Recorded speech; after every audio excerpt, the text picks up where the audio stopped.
और बहनों और भाइयों, प्रधानमंत्री जी किसी प्रेरणादायी मार्गदर्शन में उत्तर प्रदेश पिछले 8 वर्ष में नई ऊंचाइयों को छूता हुआ आगे बढ़ा है।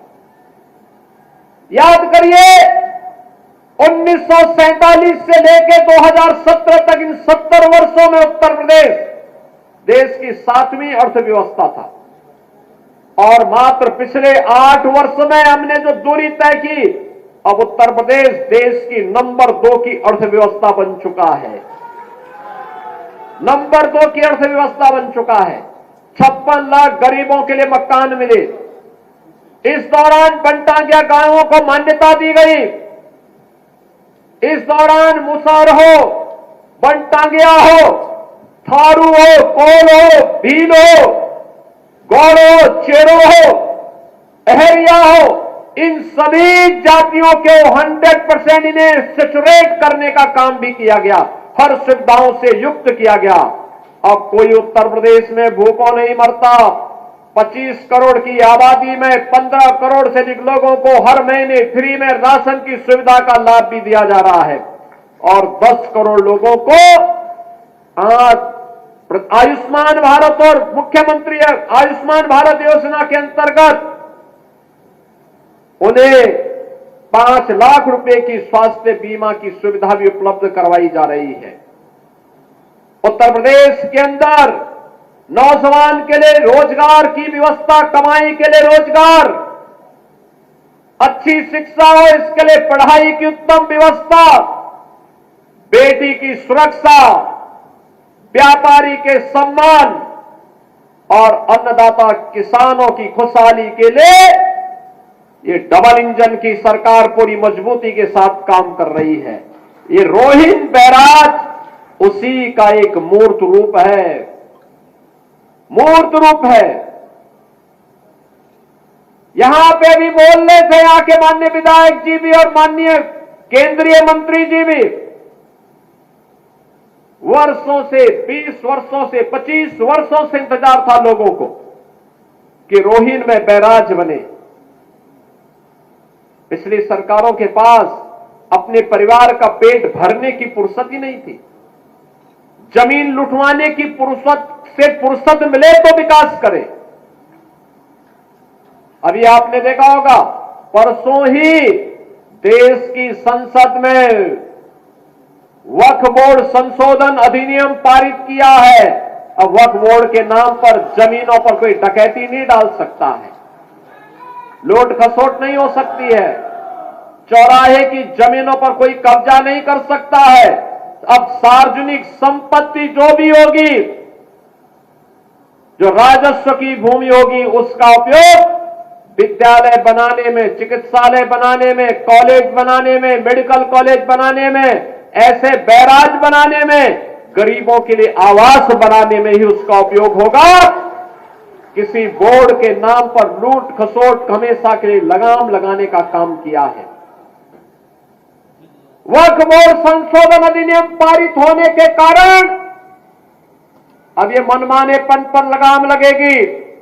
मैं इसके लिए प्रधानमंत्री मोदी जी का, गृह मंत्री अमित शाह जी का हृदय से आभार व्यक्त करता हूं, क्योंकि उत्तर प्रदेश में भी लाखों एकड़ लैंड वक्फ बोर्ड के नाम पर नाजायज तरीके से कब्जा करने का काम हुआ था। इसमें किसी गरीब का कल्याण नहीं हो रहा था, चंद लोगों के लूट का एक माध्यम बन गया था। इस लूट पर अब लगाम लगेगी, सख्ती से लगाम लगेगी और उसी लगाम के क्रम में आज हम सब आपके बीच यहां पर आए हैं। बहनों और भाइयों, आपने अच्छा विधायक दिया, पैरवी हुई। आपने अच्छा सांसद दिया, कार्य आगे बढ़ा। आज यहां पर रोहिन नदी का एक बैराज बन गया। 16,000 अन्नदाता किसान लाभान्वित होंगे। और मैं भी यहां के विधायक जी से कह रहा था, जिला प्रशासन से भी कह रहा था, इसके आसपास टूरी एक बहुत अच्छी वाटर बॉडी बनेगी। वाटर बॉडी बनने का मतलब अब यहां के माध्यम से आसानी से यहां पे रेस्टोरेंट बन करके लोग पर्यटन के लिए, नौकायन के लिए भी यहां आ सकते हैं। बहुत अच्छा एक कार्यक्रम यहां पे होगा, अनावश्यक बाढ़ से बचाव भी होगी, रेस्टोरेंट बनेंगे, नए रोजगार के सृजन हो सकते हैं, नौकायन का आनंद लिया जा सकता है। कोई घर में अतिथि आया उसको घुमाने के लिए लेकर के आओ बॉर्डर क्षेत्र के इस पूरे क्षेत्र में। और नहीं तो हर बार होता था किसान तबाह होता था बरसात में, और जब उसको पानी की आवश्यकता होती थी तब पानी नहीं मिलता था। अब बरसात में बाढ़ से बचाव होगी और जब पानी की आवश्यकता होगी तब रोहिन बैराज आपको यहां पर जल उपलब्ध करवाने का काम करेगा। मुझे याद है इसी महाराजगंज में महाव नाला के कारण सैकड़ों हेक्टेयर लैंड जलमग्न होती थी, गांव के गांव डूब जाते थे। कभी वन विभाग सहयोग नहीं करता था, कभी सिंचाई विभाग सहयोग नहीं करता था। जब मेरे पास ये मामला आया, मैंने दोनों विभागों को बिठाया। मैंने कहा भी देखो, सरकार का मतलब होता है कि ना शब्द नहीं होना चाहिए, और इसलिए इसका समाधान होना है। और आज उसका समाधान हो गया। अब इस सारे गांव जल प्लावन से बच गए हैं, वहां पर अब कोई समस्या नहीं। बहनों और भाइयों, आज जो 650 करोड़ रुपए से अधिक की परियोजनाओं का लोकार्पण और शिलान्यास हो रहा है, इसमें सिंचाई विभाग की भी योजनाएं हैं, परियोजनाएं, बाढ़ बचाव की भी परियोजनाएं हैं, सड़कों की भी परियोजनाएं हैं। याद करिए, महाराजगंज जनपद के अंदर 2017 के पहले कोई 4 लेन नहीं था, कोई 4 लेन महाराजगंज जिले में नहीं था। ये सीमावर्ती जनपद है, 4 लेन नहीं। अब तो 4 लेन की एक बाढ़ सी आ गई है। गोरखपुर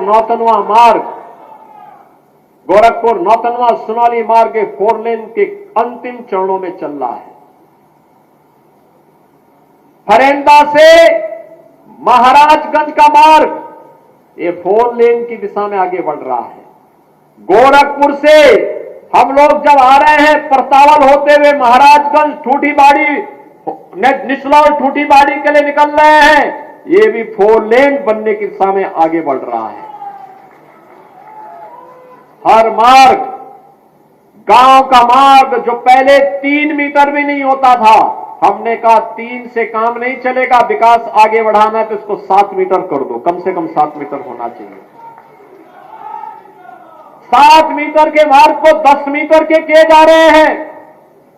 बहनों और भाइयों, विकास का कोई विकल्प नहीं, और उसी विकास के विकल्प को आपको उपलब्ध करवाने के लिए, आपके जीवन को मंगलमय बनाने के लिए हम सब आगे बढ़े हैं।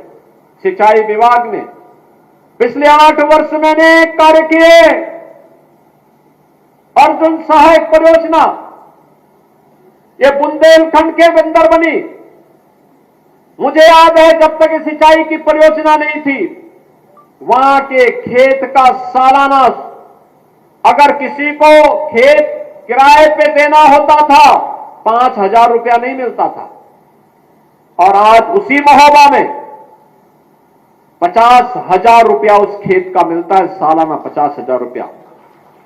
याद करिए, किसान को 50,000 की कमाई अगर हो जाए एक खेत में, बहनों और भाइयों, उसकी इनकम तो बढ़ेगी।